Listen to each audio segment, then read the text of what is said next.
everybody, and welcome to the official finale of the Germany campaign. Well, I guess it's Brandenburg to Prussia, kicked ass as Prussia, stayed as Prussia for a majority of the game, and then became Germany. So I'm just going to go over it for the most part. There was a lot of stuff that happened in this one. Definitely a very fun campaign all around. So let's just go ahead and start off with the timeline. And I guess I'll put it on medium speed. So initially starting off as Brandenburg, it was very... the buildup was very quick because we wanted to make sure we got as many as our neighbors capitulated as possible and as fast as possible. I felt like Bohemia was going to be a big problem, but then we managed to secure the Burgundian inheritance. Nice. The only thing that didn't come from that was Nevers. For some reason, Nevers had become a vassal of France, but, you know, it is what it is. You know, ultimately, in the game of EU4, a whole bunch of shit randomly happens, and, you know, you just gotta roll with it. So for the longest time, we did face a good amount of governing capacity issues, and a lot of that was also because we became emperor for a little bit of time. The only reason why I didn't like being the emperor of the HRE is because it gets rid of your bonuses, your buffs, and whatnot for a time being, unless you actually like choose to leave and or some conditions happen in which you don't have to pretty much have to deal with those constraints. And seeing as how we're flopping to Protestant anyway, I felt like there was no need. So eventually we actually dismantled the HRE in order for our expansion path to go faster. And to be perfectly honest, I am completely digging this new Prussian color. Not to say I didn't like the gray that they had before, but this scheme, so much better. France was now becoming a bit of a problem, and I felt like the only thing that we could potentially do in order for us not to have a very beefy France was to take them on very quickly, which is what we started to do. Obviously, the Ottomans were definitely becoming a problem in and of themselves, but there wasn't a way that we could link up to them, and we needed time to build up a little bit in order for that to happen. So Bohemia was first on the chopping block, to be perfectly honest, and once we finally got at France, we took Nevers from them, and then we also took Bordeaux and Montpellier so we can release some vassals, and then we can start to chew them up that way. Jesus, that's a tongue twister. And what started to concern me was the fact that the Ottomans actually started taking territory in Italy. And, you know, we don't like that. That ain't gonna happen.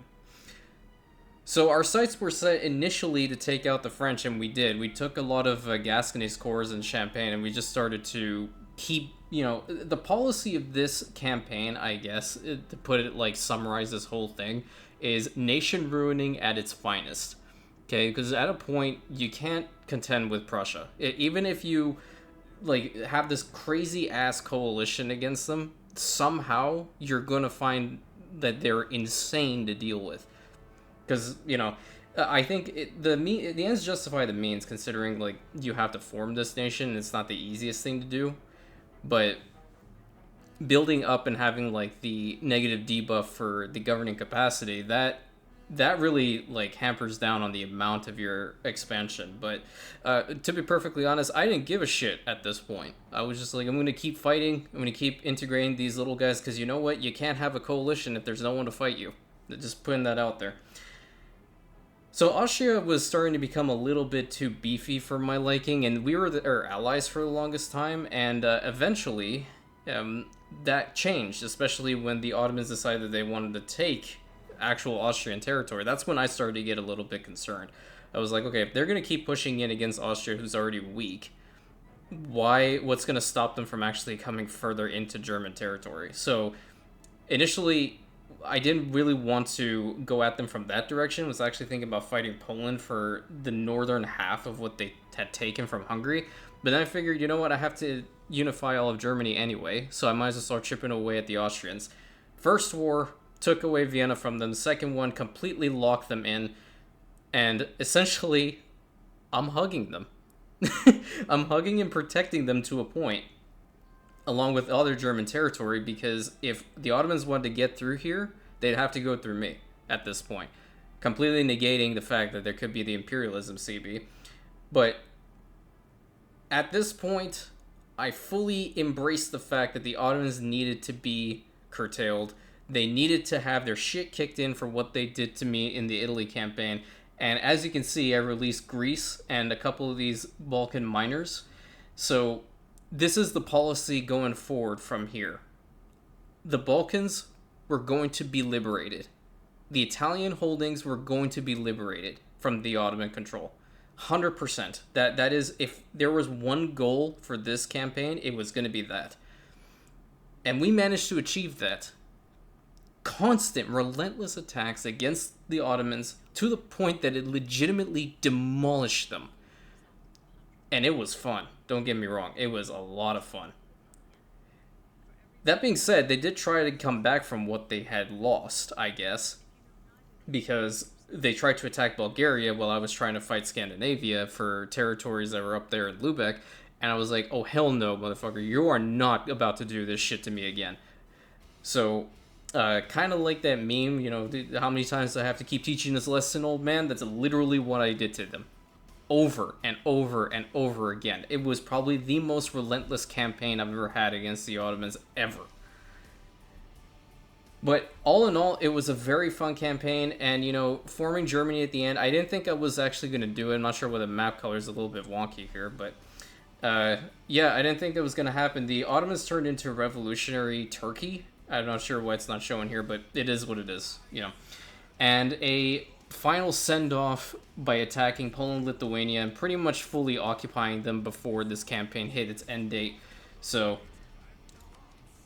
wonderful, wonderful time. I really enjoyed this campaign. I hope you guys did as well. It was really, really fun.